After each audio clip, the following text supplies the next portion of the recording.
All right, here we are. Welcome back to the Evolve Beyond Limits podcast. And I'm so excited because we are introducing some new segments. And one of them that we're doing is called WTF. And I get to do it with my BFF, which is so fun.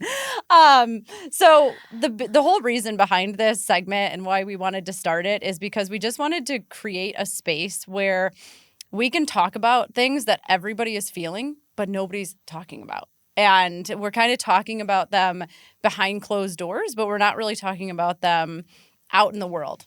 So That's the big thing that we're here to do is open the doors and just have these conversations, which is going to be really fun. So, but before we get into that, I just wanted to give a little intro into Becca and I. And I mean, everybody kind of knows me to an extent, but how did we come together? Yeah. And yeah, let's just talk about that for a minute. Oh my gosh, yeah. I think it's been about 5 years now.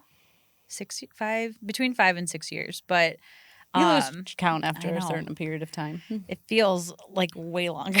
So much. In the best way. Mm-hmm. But we met through social media, right? Or yes, yeah. I think so. Yes, which then led me, I was just starting my, fourth business at the time and leaving corporate. And I felt like I needed guidance. And then we became connected somehow. And you were running EBLA, Evolve Beyond Limits Academy at the time. Yep. And I was like, this is it. And I don't know, fast forward 5 years, we've done work together. We've become close friends. Yes. So much has happened in 5 years. You've had I've had 3. Well, I had one kid when I came. And yeah. Now I have plus 2, so 3. Yeah. Now you have 3. Yeah. And yeah, because you joined Evolve Beyond Limits Academy. And I honestly don't even remember how you found it, but I just remember falling in love with you during it because you were always the person, and everybody who has a group wants that person who will be, you ask a question and you're like, does anybody want to share? And it's usually crickets. And Becca's like, I'll share. I am a chronic oversharer.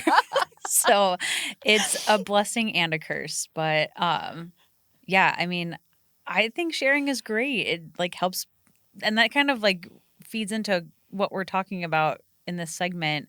Just once you start sharing, people feel heard and they give you that oh my God, I've been thinking that for so long. Thank you for saying that. Yeah. So letting them know they're not alone. It's so true. And that was one thing I would always say in any group that I ran was if one person is thinking it, or if one person says it, 10 people are thinking it. Mm-hmm. And so it just takes one person to start having the conversation and start going. And then everybody it's almost like you can just see this more relaxed, and then people's eyes start to light up. And it's just a powerful thing to be able to open up and share about different things. And this is what we're going to talk about today is actually it's sharing, but sharing the good things and how it's actually become scary to share the good things that are happening. And I kind of what had happened was this came up because I was talking to a client who had shared something on her social media. It was some financial milestone that she had reached. And one of the people she was working with, it was a client, saw this and then all of a sudden just turned on her and just started tearing her apart and wanting money back and doing all of these things. And so it obviously is traumatic when that happens. And I'll talk about my own story here in a minute, but I sent her a voice note the other day with her action steps for the week. And one of them was, I want you to voice note me or text me or whatever with every single win and everything that you want to celebrate over the next 2 weeks until we meet again, because you deserve to celebrate what's going on in your life. And I can see that there is a fear of doing that again, which I understand. Well, now in a way she's been conditioned to think that every time she shares something bad could potentially happen.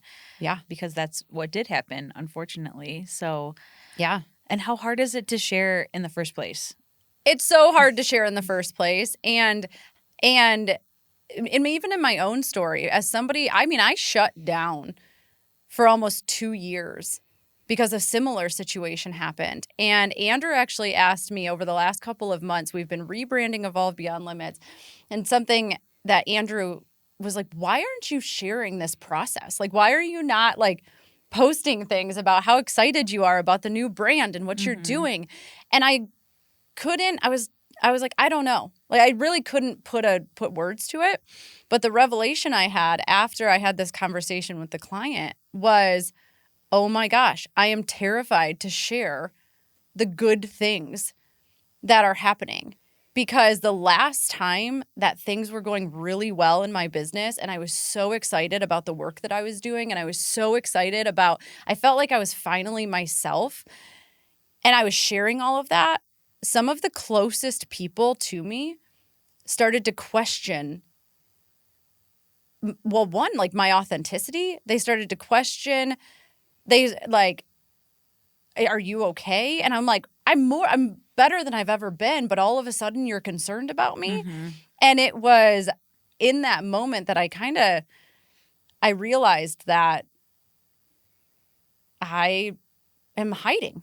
I'm hiding the good things that are happening because people, I think when we think about vulnerability, and I want to get your thoughts on this. When we think about vulnerability, I think a lot of times we think it's sharing like our deepest, darkest secrets.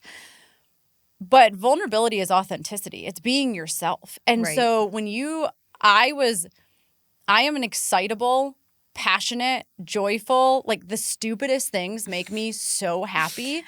And I think I told you the story the other day. I had somebody that I met in person, and we got this ice cream, this gelato, and it was shaped like a flower. And I was like so excited. I've never seen ice cream shaped like that's a fun. flower, Yeah. right? And she called me out in a group coaching call about how like essentially my excitement about this ice cream was like fake. Like, and I was just like, what? Like, Yeah. why would that? And so I think that that's just like, that's who I am. And so in order to being vulnerable for me is coming back out and sharing, being excited and being passionate and being like allowing myself to have that again. But I think it's almost easier to share the hard things because people are like, oh, good. Yeah. No, You're I totally struggling. see that. And I think what we've been talking about is that obviously the sharing is too hard, but then the people around you and how they perceive then what you said is a reflection of them at the Mm-hmm. point. So to the same extent, I had a similar experience where I was in a coaching mastermind and I was in the room with people, and I share a lot. When people say, "What's the question?" I'm not like talking over people. I really try to listen, but when no one's talking, I'm happy to be the one to share, to kind of like get things started. And eventually this person I was paying said, "Well, when you're in a room, you're too much." And like that just was so crushing to know that this person that I was trusting and this group of people that I thought was like on my team and supporting me was, I don't know what was being said behind closed doors, but something was said, obviously, because then someone had the balls to say it to my face. Yeah. And like, what is too much? Like it was too much for that person. Mm-hmm. And like what was too much about it, I guess, was it sucked when she said it, and I knew then that I needed to take a step away from there. But I kind of pulled back for the past year to not do networking events. I kind of like came back in. I was like, what's going on internally with our team, with our business? I need to get clarity on how I want to move forward. And in the end, it was like a huge blessing. But at the time, it was really hard to hear that, and it's not even just been in business. It's been my family who thinks I'm fucking crazy sometimes. Like I will do the hardest things. I'll start the business. I started a business with absolutely no plan. Yeah. And is that smart? I don't know, but it's But I did working. it. So I'm going to go with it. But like to constantly be told like you're doing too much, you're dreaming too big. Everything that I like know deep inside me like is true for me. People have told me I'm wrong. Yes. Yeah. Over and over and over. And I think I actually was in tears in the car with Andrew a couple weeks ago. And because he said, I don't know, he said something about like you deserve to pour as much passion into your business as I do into mine. And I just lost it because I was like, but I used to do that. And when I did that, when I was so passionate about what I was doing, everyone told me that I was too much and that it was like, you're getting a little too excited about this. And I told him, I was like, I started the podcast and I've done like the amount of things. I've owned a business now for 8 years, and the amount of things that I have done and created and all these things that I'm in the car just like and I was like, I've done all these things, and the only thing I think to myself is like, I'm not smart enough. I was like, because or I'm not good enough, or I'm doing too much. Like, how do you win in this world where everybody's like, do more, not that much, right? And I was like, and I'm over here feeling like I'm an idiot. I was like, what if everybody else is stupid? And he's so like, true. He's like, just, shell shocked. Spiraling. Yeah, he's like, okay, good, got that out now? And I was just, but it really was, how do you not feel? And we pendulum swing. And that's the thing, is that somebody tells you you're too much, and then all of a sudden, at least for me, and I'd be curious to see what your thoughts are, but for me, I always thought that I was the problem. Like if somebody told me something, I would immediately be like, I need to change that about myself. Instead of being able to say, well, that's a reflection of you. Mm-hmm. And now when people say things to me, I put it through a filter. Yeah. I'm like, one, are you successful in what you want to give me advice about, or tell me whatever, you know what I mean? Like, have you built some sort of success in that area of your life? The answer is no. I probably am going to stop listening, right? Then I'm like, okay, maybe you're successful. Are you happy? Like, are you happy? I'm not going to take relationship advice from somebody who's been divorced 3 times. Like, I'm sorry, but like, that's probably not, and you're still miserable in your marriage. Like, that's not going to roll. And then my third one is, have you ever, or could you ever experience what you are giving me advice about? Like, if you have never carried a child in your womb and you cannot, I'm sorry, but you don't get an opinion. Like, it's not, you can't even fathom what that is. And so now I feel like I have a better filter system where I'm like, oh, you've never started a business and ran one. Exactly. Yeah, I totally agree with that. I think that when somebody says something harsh, I default to thinking it's my fault, or, and that's probably a bigger thing to work through. And I've been working we'll through dig into that later. But it also is easy to blame the person, to your point. So I think in the past I've done both, but I agree. I think I've gotten to a point now where I can try to look at it from both sides and understand where they're coming from, or, maybe I do need to work on something in that area. But to your point, is that person in a place that I want to be taking advice from, what on any aspect? And I think too, there's like a feeling that you get from working with people. Like I've worked with people that are way farther in business way farther in business than me, as far as, years that they've done it, types of companies they've grown, teams they've grown. But I don't even take everything they say super seriously, because I think there's a time and a place where I know what's right for me and my business. It might have worked for them, and I can tell through my body reacting to the advice, whether it's tension from me just being scared and knowing that this is going to make me grow, or tension because I know it's not a good fit for us moving forward. So to understand the person, the context in which it's coming from is very important. I agree. And I've started to look at that and here's what I can say about myself.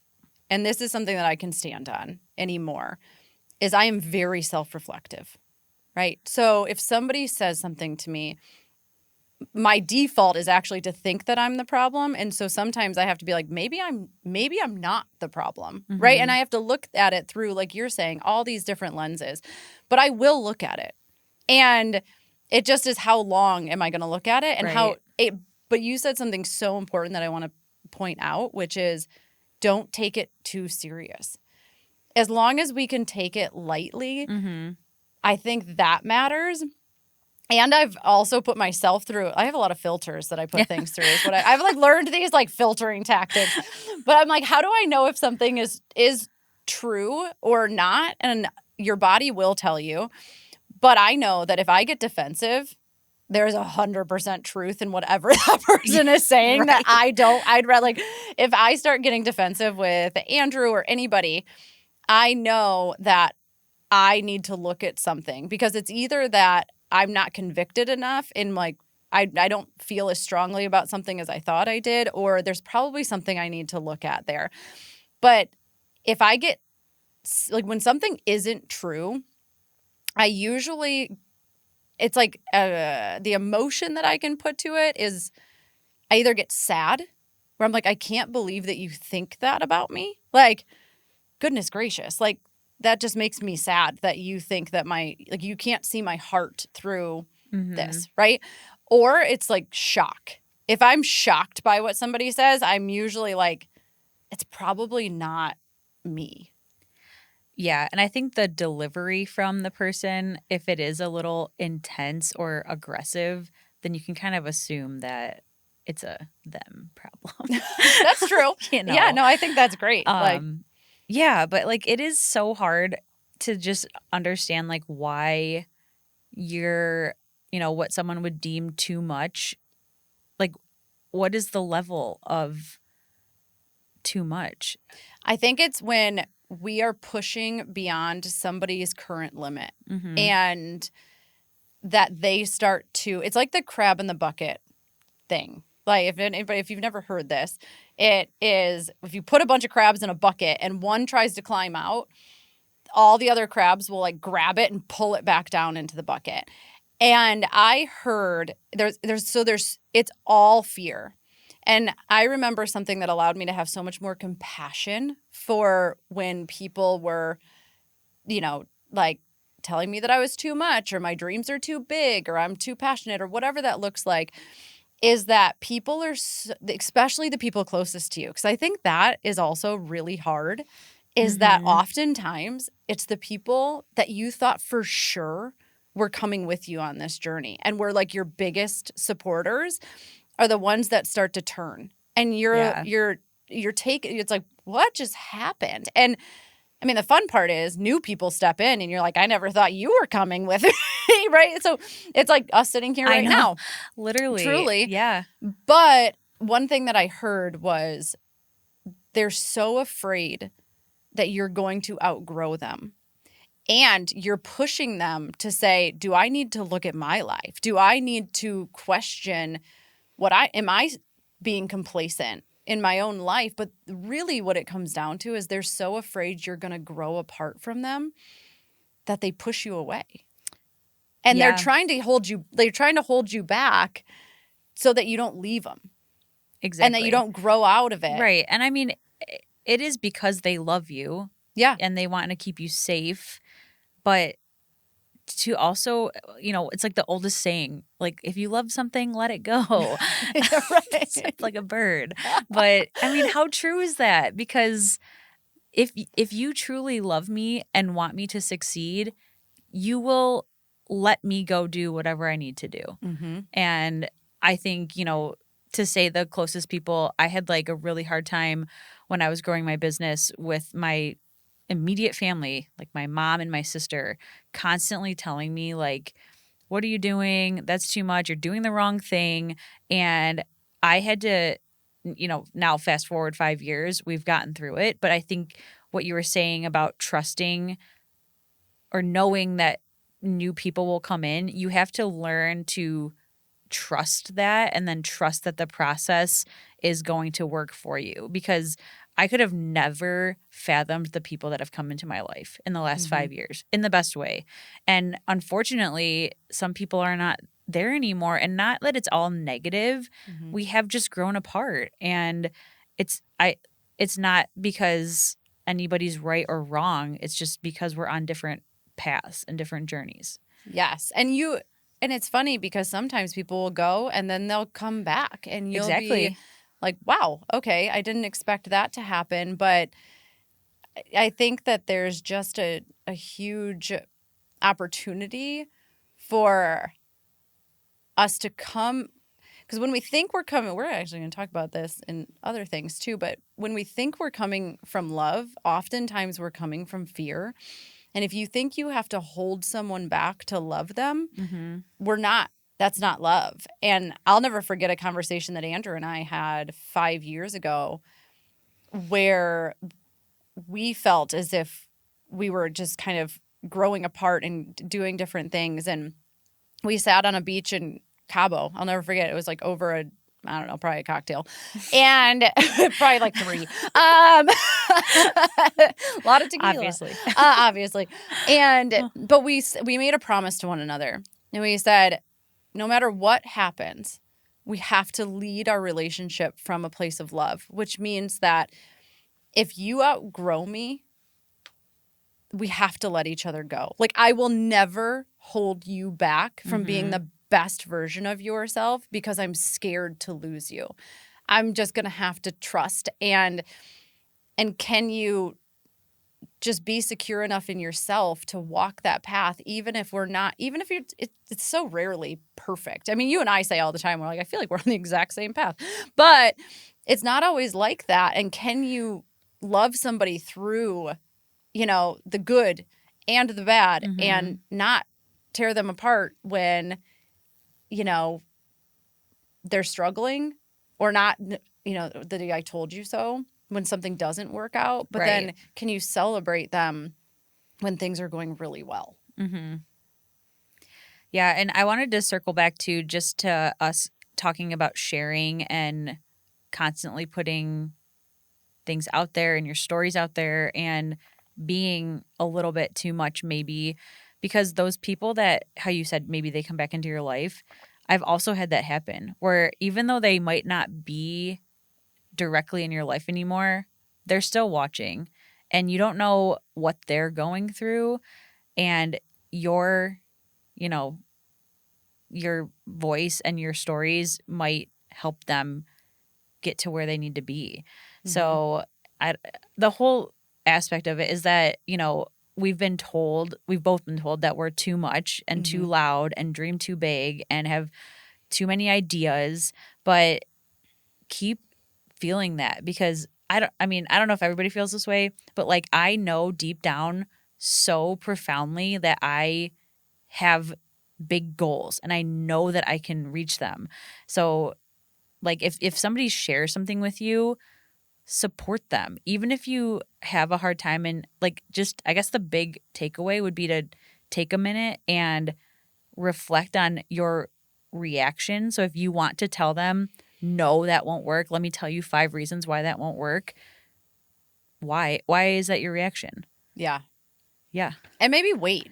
I always and like, just wait a minute. I will respond after I process Well, this. no, for real, because Andrew and I, if you've ever taken the Working Genius assessment, I am like wonder and invention. I love to like think about big picture stuff and all this stuff. And he is discernment and galvanizing, which is like the next level down. And so the way they describe it in the book, but it's so true, is I'm like flying at 30,000 feet. And he's flying, he wants to pull me down to 10,000 feet in like a second.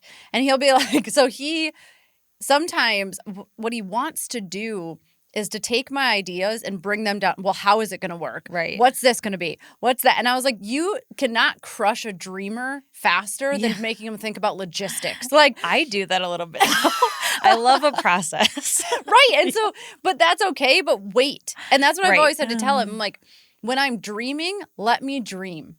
Mm-hmm. And then later be like, so I was thinking about that. Have you thought about the steps you need to take to do blah, blah, blah, blah, blah? Right. But it drives him nuts if he's trying to talk about steps and I'm like 10 years into the future talking. I'm like back into the dreaming, right? So I have to honor that part of him. Right. There's a time and a place because you need both. You need the vision and the action to do 1,000%. anything. Yeah. Anything. So, yeah. I mean, I'm blanking on what the test was, but it's like this top 3. Do you know what I'm talking about? Like oh the my gosh. strengths finders? Yes. I think that's it. Is that it? I don't know. I should know this. I've taken so many freaking tests. Right.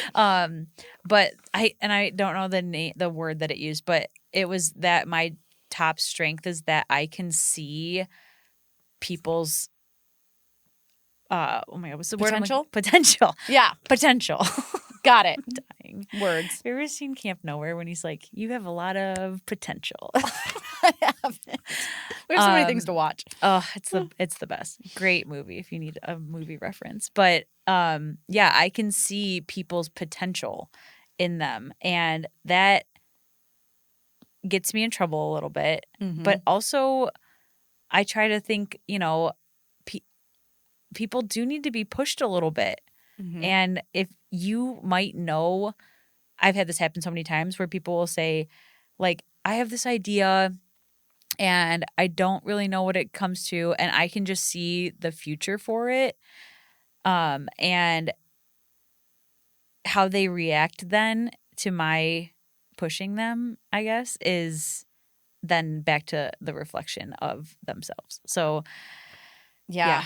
And I think it's a good reminder, too, that not everybody's on their own timeline. For sure. And even in the opposite direction, you can't force somebody to take action on something, but how can you just continue to support and encourage where they're at?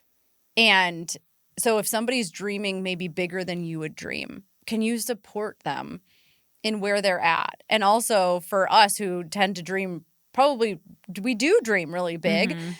Sometimes people just need the next step and they just need to be told that they're doing great right where they are and they don't need to go build $1 billion company. Right. And we have to. Well, and also to the people who are the big dreamers, keep going. Yeah. Like if you find that the people around you are no longer supporting you, and they might have supported you to a certain extent, and now you need to go find your next tribe of people, go do it. Mm-hmm. And that's been my journey. I don't, maybe it sounds bad, I've like kind of jumped around from group to group, but I listen so intently in the groups and take the action, and I'm able to see growth then personally, professionally, quickly, and then I have to move on. So, right. It's actually a plus to those groups that it worked. So, on that note too, just like in the coaching world, in the business world, if you notice somebody is kind of outgrowing your skill set, again, let them go. Mm-hmm. So yeah, just, I think we kind of touched on all the areas. Like if you are the naysayer, if you are, give them an option to kind of take a step back before you respond. But also, I don't want to leave out, if you are the person that is being told, be quiet, slow down, take a step back, we're with you. Yeah. We've been there. We get it. We've done it. I just keep going. And keep going, because I can say from personal experience, I've held myself back. Mm-hmm. Like I took that so to heart because it felt like everyone who I thought was in my corner was all of a sudden they were just, are you okay? Like, it seems like you're a little bit much. It seems like my family tried to have an intervention with me. But this is why I admire you so much. On working. It's not like I was addicted to any type of negative substance. Like, you thought I was being too positive and growing too quickly. Right. Yeah. Yeah. So we like, well, and I think that and that's what I admire so much about you is you didn't let it stop you. And for me, I did. And what I will say is that it was so much more painful to know what you are capable of and not be doing it than it was to be giving something your all and have people question that. And Right. so if anybody's listening, it from personal experience, it actually hurts worse to hold yourself back than it does to just listen to the feedback and keep rolling. And I think that, yeah. So I want you guys to keep going. I want you to, most of my life I've been told I'm too much. I'm really loud. I love to talk. And I'm like, now I can see that all of those things make me who I am. And I have learned so much about myself and have the freedom to choose how I show up in any moment. So I can put those things on a dimmer switch, but it's not right to don't turn them off because of somebody else's opinion. It's because you get to choose how you show up. Don't let how everybody else is like what they're saying or how they want you to show up. Don't let that dictate the dimmer switch, right? Like they don't have control. You do. You get to choose where you're action. at. I know. I mean, it is. It's hard though to find the confidence sometimes and the courage, I think, because it's easy to just be like, oh, fine, I'm going to that's enough. I'll take a step back. But it's easy to do that in the moment, but in the long term, knowing that there's something more for you inside your body, like I felt that for so long. I was in and out of corporate. I was starting businesses. Then, oh, well, you need stability. Oh, you're about to have a baby. You need to go back to corporate. You need insurance. I never use my insurance ever. I do have my husband's insurance. So thank you, Patrick, for that.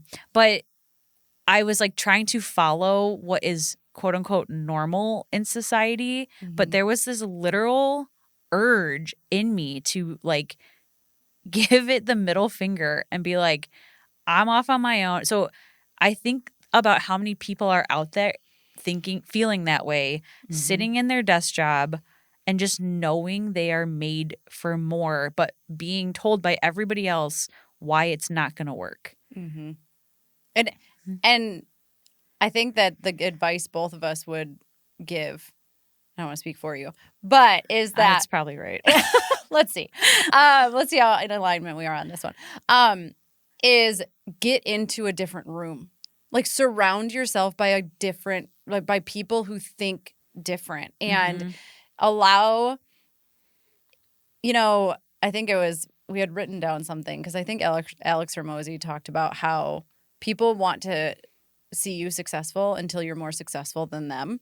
And then it's like, then they start trying to hold you back. Like I've witnessed that. Yeah. And I think that we have witnessed that. And so just get into a different room of people. And there's so many people out there that are like you. I promise. Yeah.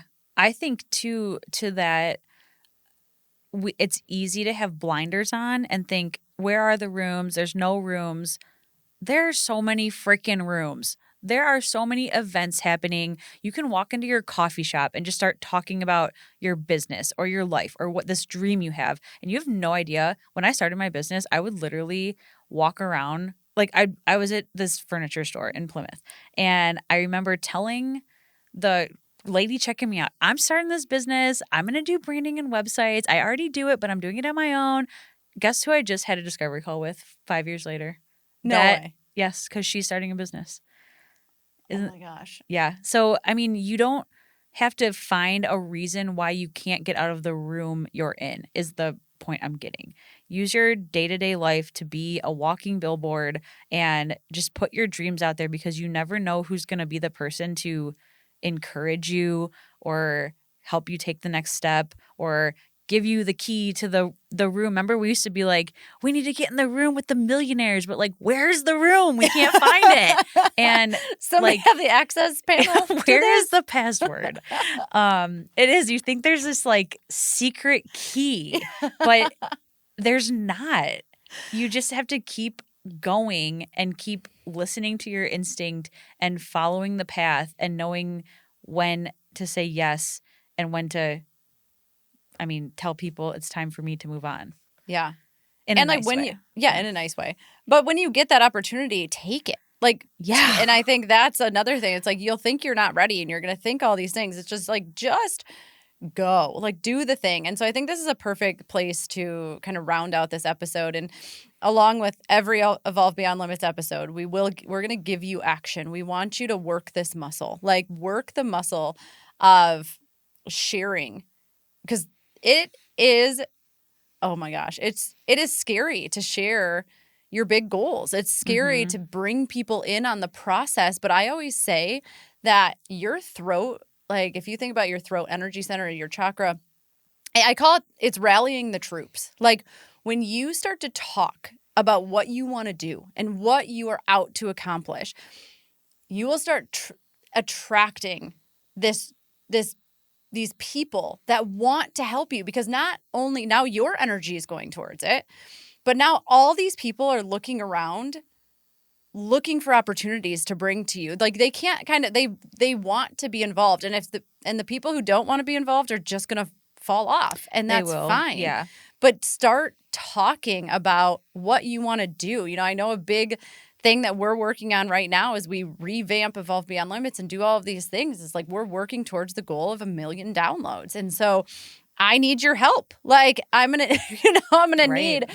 So like, let's talk about it. And I did a retreat one time and I had everybody go around, and you were there. Which one? Okay. The one in Cabo. And we had to talk about the big goals. Like I was like, wait a second, this is familiar. But it was share your big dream. Mm-hmm. Share, and people just clam. They're like, oh, I know. ugh. It's like I our can't say this out loud. Yes. Yeah. But the magic that happens when you start to say it out loud and bring people in on the process and be vulnerable about the fact that, like, I am scared shitless and so freaking excited about where we're going. And I want to comment too, because like we say it so like, oh, just say it. It's so easy for us to say anything. But like I understand and have been there. I was such a shy kid. But it's okay that it's freaking terrifying. You might feel like you are going to throw up or poop your pants or something, but like it becomes easier. It's a muscle. It might start out as a journal prompt. It might start out with you writing it down, and you can take these small steps to get there. You don't have to walk into a room and get on a microphone and scream it from the top of your lungs. Like, but if you want to. Yeah. Also, I'm here for that. Just start telling random people on the street. Really amazing. But I mean, I remember I just told you the story. I read about how a man for his business started driving for Uber Eats and putting his business cards in the Uber bags, or I don't know, whatever, in the food bags, because he wanted to get his name out there. So he was in a way sharing without having to say it. But to your point, I think that saying it out loud, it is a physical then feeling in your body. But I just wanted to acknowledge that if somebody's like literally freaking terrified to say it, there are stepping stones that you can take. Yes, there are stepping stones. And I also want to acknowledge that oftentimes people see me and you'll see Becca and you'll say, well, must be nice for you to just be able to say anything you need to say. And here's the truth. We are not fearless. We have so much. I'm afraid of just about everything. We were just saying last night, I'm afraid to go on a roller coaster. Yeah. But the difference is that we do it anyway. And so if you're sitting there saying like, I like, I don't know that I can, like all these different things.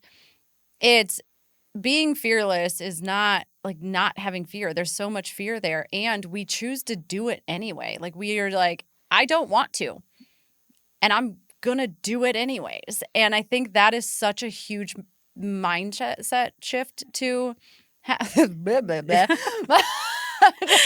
Is like, you don't have to not have fear. I have fear every single time that I actually say these things out loud. You guys might be looking at me and saying, you don't seem like you have a whole lot of fear.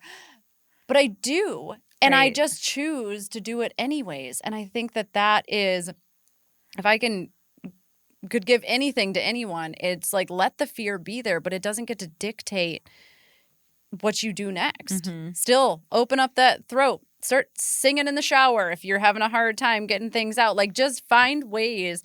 Like, start with strangers. I mean, I think that sounds funny because you want to start with somebody close to you, but like, you don't really care what a stranger thinks. And you probably will never see them again. Ever again. So you just walk down the street and be like, 1,000,000 downloads, here I come. Like, but why not? Why not? It's one more person that who knows? You never know. And if anything, you got to practice saying that sentence out loud. Yes. Yeah. Yeah. So I think like really, really, really tangible.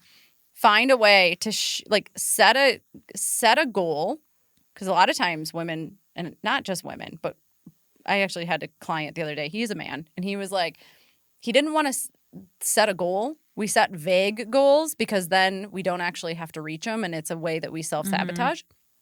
And so set a specific goal and go tell 3 people. I don't care who you tell. You know what I mean? Like, but just go tell 3 random people that I'm working on this thing. Okay. You know? Everybody that you come in contact with at the grocery store, at Starbucks, at anywhere, they always say, how's your day going? There's your opportunity. Like, you don't just have to say, yeah, good. Say, actually, I'm really working on this new goal of 1 million podcast downloads, and I just wanted to share that with you. And they'll probably ask you, what's your podcast? Can I learn more about it? And they might also say, cool. They're like, I'm off in 5 minutes. I was really hoping you wouldn't say anything. Said it. Yes, but at least you said it. Or if you're like, man, I just got done grocery shopping because I'm working on, like getting my health back on track and losing 10 pounds. And it's like, look at all my great groceries. Yeah. I mean, you're right. There's so many opportunities. Get creative. Allow yourself to say it. And I think the people that are not close to you are actually, it's easier to just don't be afraid to just go out there and say the thing, because most people, there's way weirder things happening out in the world. So just that's an understatement. Be the weirdo. But at least it's like positive weirdness. And can we please celebrate? I start every coaching call with, tell me 3 things you're celebrating. And it is amazing how hard it is to get those things out. And so what if you just started every day or ended every day with like, what are 3 things I'm celebrating? Or Becca and I do this back and forth. We share wins because it intensifies the excitement, and find someone, even if it's just one person, that you can celebrate and you can support one another, and you can be so excited, because we all deserve to have that space. And if you can be that for someone, tell them that. Hey, I know that could you imagine if somebody's like, hey, I know you're working on that thing. I want to be here to celebrate with you. So tell me, like, talk to me about that. Or like text me every day and tell me what you did. Or just, I don't know. Like, I just think there's so many ways we can be so much better about being supportive of the people around us, instead of trying to find all the ways that they're going to fall on their face. Like, trust us, we have already thought of all of them. Literally. Yeah. I know I could never make $1, but any last thoughts on this? No, I feel like, my big thing is just keep going no matter what. So keep going. So keep going. no matter what. All right. I love it. Well, thank you guys so much for being here. Thanks for joining us for this episode of WTF, and we will keep them coming. But until the next one, just go out there, be bold, be unapologetic, and just be you.